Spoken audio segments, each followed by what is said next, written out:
Hai, kembali lagi di Sounding setelah 10 bulan 11 bulan kayaknya ya. 11 bulan aku nggak ngoceh-ngoceh. Ini pun hari ini masih dengan kondisi fisik yang lagi nggak asik ya. Tapi karena ada hal-hal menarik yang mau aku bagiin, makanya aku duduk di sini buat kalian.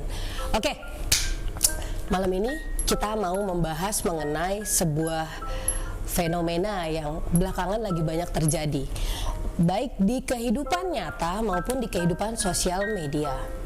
Kehidupan sosial media itu kehidupan apa ya? Kehidupan imajiner atau apalah itulah ya.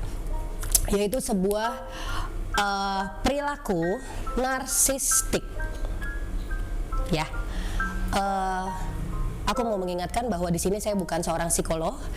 Saya bukan seorang terapis, saya bukan dokter juga. Jadi jangan karena mendengar konten ini kamu bisa mengatakan orang lain itu narsistik. Tidak seperti itu ya. Aku cuma bisa memberitahukan mengenai indikasi kira-kira sepertinya arahnya ke sana gitu. Apa sih narsistik? Kalau menurut ilmu psikologi itu menurut dosen-dosen saya, semua orang adalah abnormal. Jadi ketika orang menyatakan diri dia normal, berarti dia nggak normal. Ya, karena di dalam kita isinya jiwa dan tidak ada jiwa yang benar-benar sehat. Gitu. Nah, kemudian narsistik dimulai dari narsis. Narsis itu kan mencintai diri sendiri, memuja diri sendiri, menyanjung diri sendiri. Salah nggak? Ya nggak salah. Nggak ada yang salah dengan mencintai diri sendiri, menyanjung diri sendiri, memuja diri sendiri, nggak salah. Nah, dengan adanya sosial media, baik dari yang depannya I, kemudian ada depannya T, ada juga yang depannya F, sekarang ada yang depannya S juga, pokoknya video-video dan foto-foto yang bisa dimanipulasi. Akhirnya banyak orang-orang yang membuat dunia baru, membuat sebuah diri yang baru di dalam sosial media, tapi tidak sama dengan di dunia nyata, gitu ya. Secara gamblang menurut saya yang saya lihat belakangan ini dan saya temui langsung khususnya, narsistik ciri-cirinya adalah orang-orang yang memposting sesuatu atau mengeluarkan sisi diri dia yang sangat keren, hebat, luar biasa, tapi mereka kehilangan empati. Mereka lupa apa yang mereka posting itu ditonton seluruh dunia. Mereka menggiring opini bahwa kalau bukan seperti mereka berarti nothing. Itu. Kemudian itu yang paling gampang. Mereka tidak bisa dikomplain. Kalau dikomplain marah balik. Gitu. Itu yang bedanya. Narsis boleh, narsistik yang bahaya. Oke. Kemudian indikasinya lagi, kalau kamu punya teman-teman yang ketika kok ngomongnya kayak gitu sih, abis kamu komen kayak gitu, terus kemudian mereka tidak merespon apapun, tiba-tiba kamu nggak bisa lihat postingannya karena kamu diblok. Itu juga salah satu indikasi dia narsistik. Mereka tidak terima disalahkan karena menurut mereka kamu tidak sejajar. Gitu. Kemudian apalagi ya? Silent treatment. Silent treatment adalah teman-teman yang di dunia nyata tidak bisa menyelesaikan masalah. Mereka tidak mau duduk dan menyelesaikan masalah yang terjadi di dunia nyata, kemudian mereka bawa itu ke dalam sosial media. Jelas tidak akan mampu untuk nge-tag orangnya langsung dengan sindiran-sindiran, dengan majas-majas, tapi menggiring. Dan semua orang yang kenal, salah satu dari kalian pasti tahu, kalian bermasalah kenapa sih? Pertanyaan itu yang dia tunggu, gitu. Apalagi ciri-cirinya? Manipulatif. Pinter banget mau terbalikin fakta. Merasa paling berjasa di dalam segala hal. Gak masalah sih, kita memang punya pride yang harus dinaikkan. Kita memang manusia yang butuh apresiasi. Tapi manipulatif, memutarbalikkan situasi. Cuma menghitung apa yang buruk, lupa sama yang baik. Gitu ya. Itu bahaya banget. Kalau bahayanya buat orang yang narsistik ya nggak masalah, mereka menikmati hal itu gitu loh, nggak masalah juga. Tapi berbahaya buat orang-orang yang ada di sekitar. Kenapa?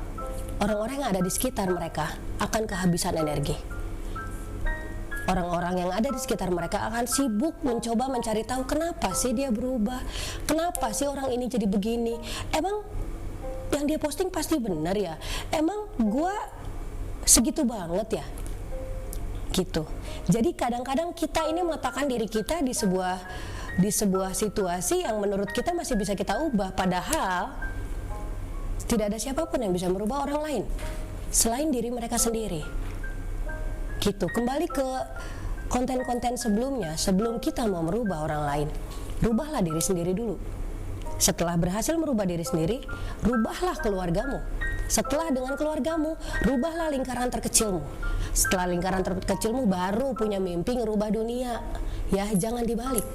Karena mayoritas orang yang dengan gagahnya berdiri di depan sosial media menampilkan diri dia yang sangat hebat dan luar biasa, mayoritas malamnya kesepian.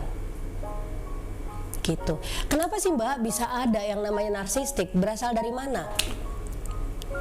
Kalau yang nggak merasa narsistik nonton ini nggak usah baper. Kalau kamu baper berarti kamu ngerasa, gitu aja ya. Kalau dari bahan-bahan yang saya baca, dari literatur-literatur yang saya baca dan dari sekolah yang pernah saya pelajari, mayoritas orang-orang ini orang-orang yang diberikan tanggung jawab sangat besar di masa kecil.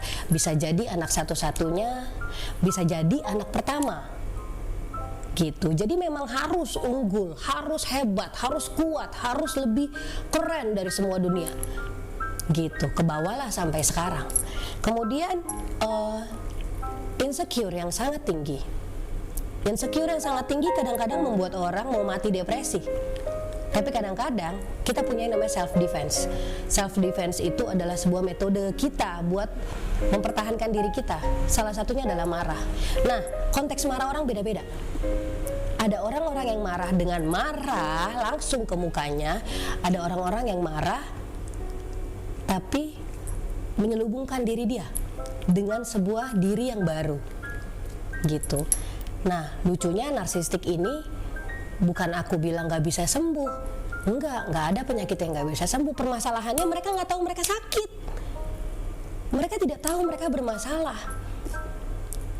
Tapi kalau kamu merasa berada di sebuah lingkaran di mana ada orang yang membuat energi kamu habis, yang membuat kamu terus-menerus harus memikirkan dia, kecuali pasangan ya pastinya ya, yang membuat kamu harus terus-menerus, aduh gimana ya dianya ya, aduh dia sehat nggak ya, aduh dia ini nggak ya, aduh dia itu nggak ya.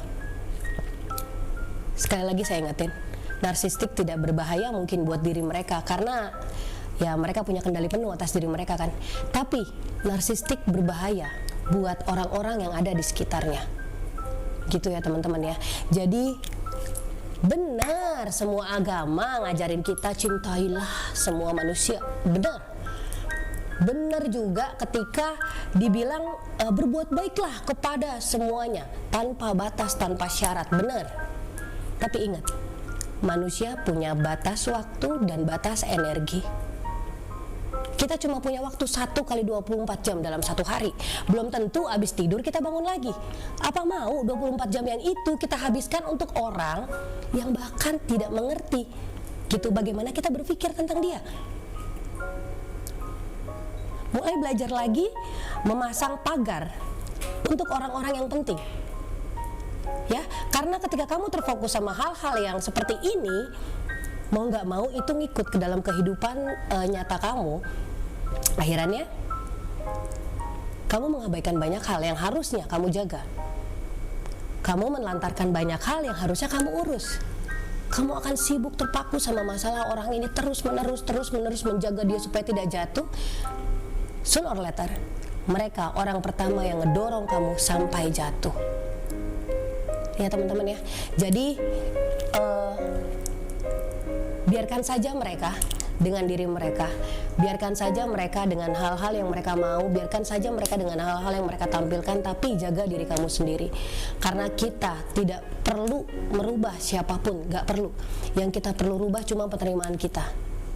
Mereka bisa hadir di hidup kita karena kita biarkan, mereka bisa mengganggu hidup kita karena kita biarkan, dan mereka juga akan pergi dari hidup kita karena kita biarkan. Gitu ya teman-teman ya. Narsistik sooner or later akan menjadi toksik di dalam hidup kamu. Jadi biarkan mereka dengan apapun itu, selamatkan diri kita sendiri. Alright, gitu dulu ya. Nanti kita bahas lagi konten berikutnya.